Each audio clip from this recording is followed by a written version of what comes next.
It's at a high-rise location. Our officers immediately responded to that location and began searching the area. Upon arrival, they heard gunshots themselves, but they could not find any victims, and I can tell you that no one was shot during this incident. Nonetheless, because our officers heard gunshots in the area, we immediately activated our SWAT team, and they began going to the area. As soon as our SWAT team arrived to the area, we ended up identifying a unit that we believe was associated with the shooting. We believe that the suspect may have been inside of that unit. And so the SWAT team secured the location, and then we began a slow and methodical search of the unit.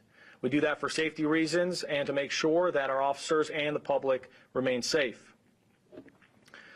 Once we completed the search of the unit, we determined that the suspect was not inside of that unit, but we did recover evidence associated with the shooting, to include a handgun as well as ammunition.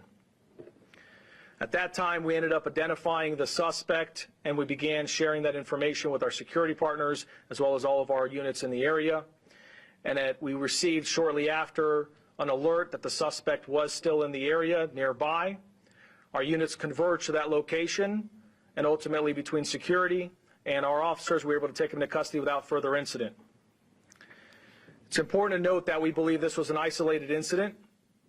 Most importantly, there were no victims that were shot or victims that were hurt. And our officers were also safe upon a response to a very significant event. And at the end of the day, there is no further threat to the community. Our officers did an exceptional job, not only immediately responding, and our SWAT team, which is no doubt the best in the country, did a remarkable job dealing with this type of unique event, securing the scene, making everything safe, and our investigators have done a remarkable job identifying the suspect so we could locate him quickly and put this to rest. I could take a few questions, but I do remind you, please understand that this is a active investigation. It had just happened early this morning. Our teams have been out there since the morning. We'll have more information at a later time. But leading up to tonight's New Year's event, I just want to reassure everyone that not only do we have very good plans for keeping the community safe, as we've done year in and year out, but our officers are always prepared, and we ask our community to continue to report any suspicious behavior so we can continue to do well in keeping this community safe. With that said, I can take a few questions. Yes? Where did he shoot from? So upon arrival, we noticed that there were gunshot impacts to the window of that unit, and then that there was also some indication that there was some shooting potentially from the balcony or inside of that unit. There are also some other gunshot impacts that we've located inside of that high-rise, but we do not yet have all of the details. As I said, the team is out there processing the scene. But the good news is that as far as we can tell, no one was shot at, and what we can tell you with certainty is we do not have any victims right now that have been shot. Do we know what kind of firearm or firearms were used? At this time, we believe it was a handgun, but we're still early into the investigation. And did this suspect bring the handgun up to, I don't know if it was a residential or a hotel unit? Do you know which kind it was, VRBO? But how did he get the handgun up there? We're still early into the investigation, so that's not a question we could answer at this time. But we'll get you more information. If there's any other questions. Yes, sir.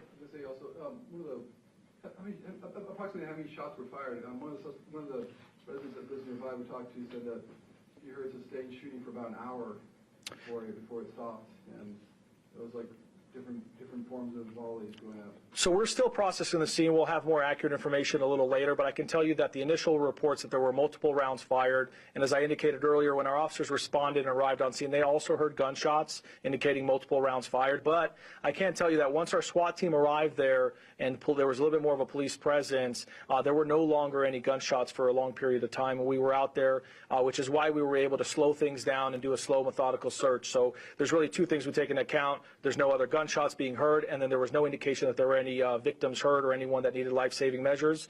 And at that point in time, we believe that there was just a suspect inside of a unit, and that's what we were focusing on to be able to apprehend that person safely.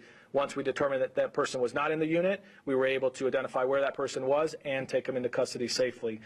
With that said, I will just wrap up, and I will tell you that, I mentioned we have one of the best SWAT teams in the country. I would argue the best SWAT team, and our officers did a remarkable job. It's been a very busy year, but our officers continue to perform to the highest capability possible.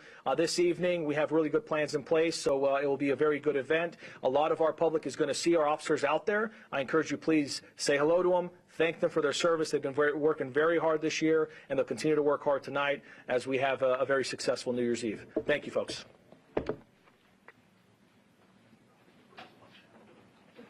I'm gonna put the mugshot up again, and I can also airdrop it to you guys.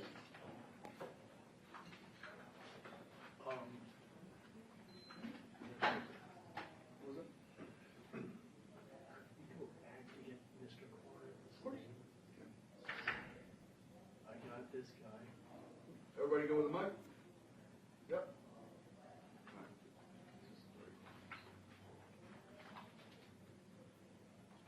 Thank you so much.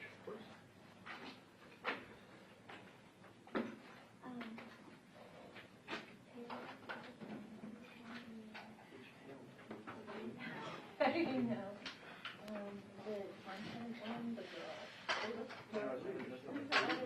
I'm not